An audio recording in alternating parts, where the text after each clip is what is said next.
Ngayong tag-ulan, hindi na talaga maiwasan ang pagbaha sa ilang bahagi ng bansa. Pero bukod sa aberyang dulot nito, may kaabay rin nito or may kasama rin itong health risk. Kaya para bigyan tayo ng mahalagang health tips tungkol dito, makakasama natin ngayon si Dr. Lorenzo Sablay, isang general physician.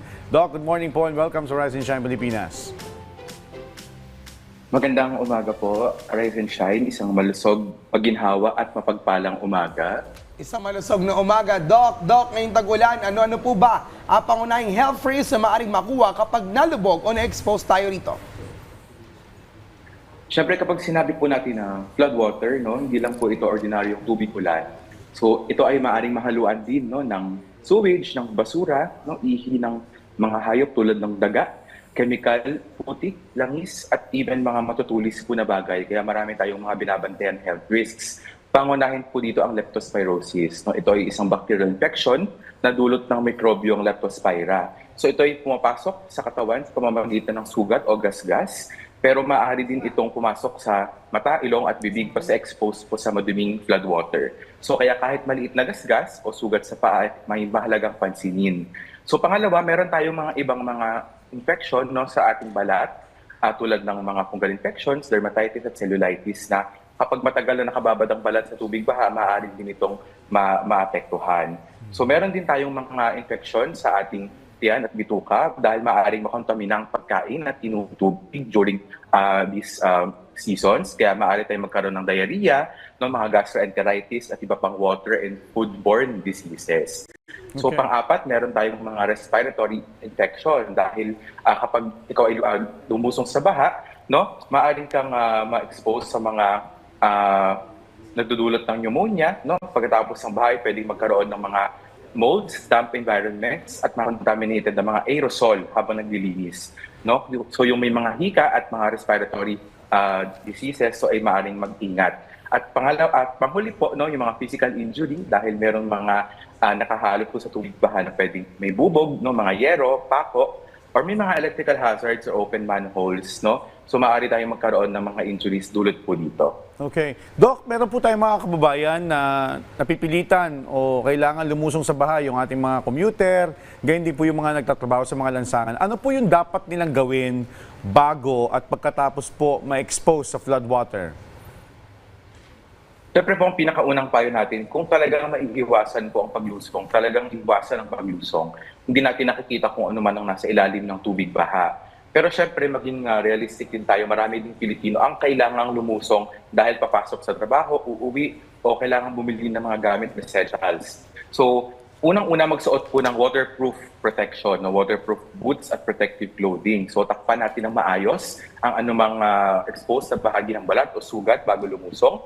Huwag lumusong ng nakapaa at wasang hawakan ng muka, mata, ilong o bibig habang kontaminado pa ang mga kamay. Pagkatapos, so na-expose naman, hugasan agad ang balat at paa gamit ang malinis na tubig at sabon. No? So tanggalin ang basang damit, patuloyin ang maayos ang balat, lalo na sa pagitan ng mga daliri sa paa. At kung may sugat, talagang linisin agad o magpatingin sa doktor. Talaga, no, hindi lahat ng nakalusong sa baha ay kailangan basta-basta uminom ng tinatawag nating antibiotic prophylaxis, no? So ito ay kailangan kinukonsulta po sa mga doctor or physician para sa post-exposure prophylaxis, lalo na sa mga higher risk exposure. So wag magsi-self-medicate ng mga gamot.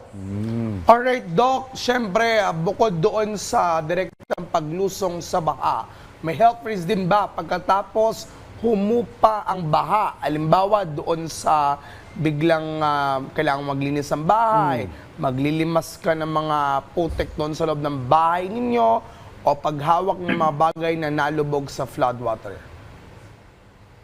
Opo, no? So ito rin yung medyo madalas nakakaligtaan. So hindi natatapos ang health risk, no, sa baha. Madalas meron din ito kapag humupa na ang baha. So sa paglilinis, maaring expose pa rin tayo sa iba't ibang dumi at mikrobyo. So kaya kailangan ng clean up ay iingatan din natin ang ating mga sarili. Again, magsuot tayo ng mga protective clothing gaya ng gloves, boots at iba pang appropriate na protection kung meron tayo. So wag hawak ng contaminated items tapos hawak sa mukha o sa pagkain. Ugaliin nga maghugas muna ng kamay ng mabuti pagkatapos maglinis, no? At pangalawa, no, wag basta-basta humawak ng electrical appliances, wiring o outlets na nabasa hangga't hindi ito nasisigurong ligtas no, ang ating power supply. At pangatlo, no, tandaan na ingatan natin ang mga bata, no, huwag gawing playground ang putik o ang natitirang baha. So mas vulnerable sila sa injuries at contaminated water exposure. Okay. Doc, sintomas po, yung mga dapat bantayan ng ating mga kababayan, ng ating mga ka-RSP pagka napalusong sila sa baha at ano yung mga dapat nilang bantayan sa kanilang mga katawan, yung pakiramdam, para malaman kung may sakit na sila. Yun.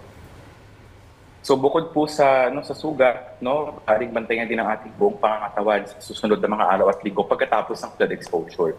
So maaring bantayan kung magkakaroon ng lagnat, sakit ng ulo, no, panginginig o pangangatal ng katawan, matinding pananakit ng katawan, kalamnan o pusok-kasuan, even pagsusuka, pagtatae o panghihina. So maaari din tayong magkaroon ng ibang infection, no, sa ating mata, ilong at bibig.